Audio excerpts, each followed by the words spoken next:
I am going to be reading chapter 2. I also realized that this is not backward for you, so it might be helpful if I showed each of the pages. Like I said, I'm learning as well through this, so bear with me. But I will show each page, that way you could see the context for some of the words that come up that might be unfamiliar. But if this is not helpful, feel free to leave a comment and let me know. But for this chapter, I'm going to show each page after I read it, just so we can work on it together through there. So this is chapter 2. It's called The Dinner Guest. Here it is again. And I'm going to start reading. Days passed in their normal, boring fashion. I longed to return to the harbor and catch a second glimpse of the 3 moored ships. I longed to taste the salt water on my tongue and feel the sea winds on my face. But Pierre St. Clair had me under lock and key. He followed me everywhere, even to the latrine, where he waited outside, tapping his foot. I complained to my father, but my father, of course, took Pierre's side. "You are the heir to this estate," my father said. "You must be groomed and educated." "What if that is not my wish?" I shot back. Father's eyebrows raised high. Other than that, his expression didn't change, which I knew meant he was angry, very angry indeed, and I'd best not anger him any further. This second page. "I'll do as you say, Father," I said. The truth was that I didn't want my father's life. He spent his days managing the estate and hosting other aristocrats at dull dinner parties.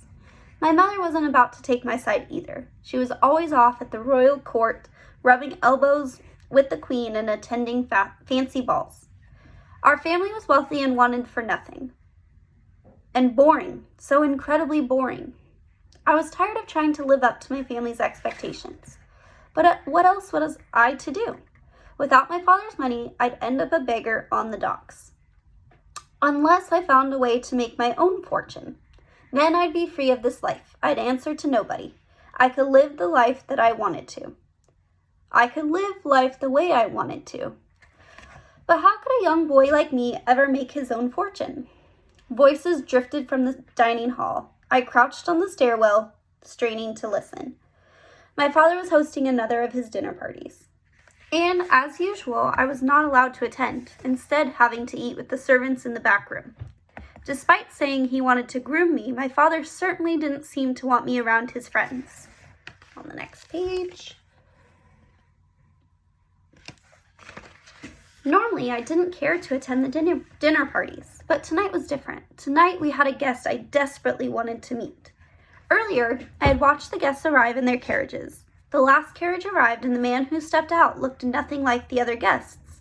He was tall, bearded, and wore a long brown coat. As he turned toward the house, I caught a glimpse of his weathered, suntan face, the face of a sailor. Who could he be? I wondered. I'd never seen him on the docks, and he was too finely dressed to be an ordinary sailor. My father stepped forward to greet him. Jacques Cartier, my father boomed. "A pleasure to meet you."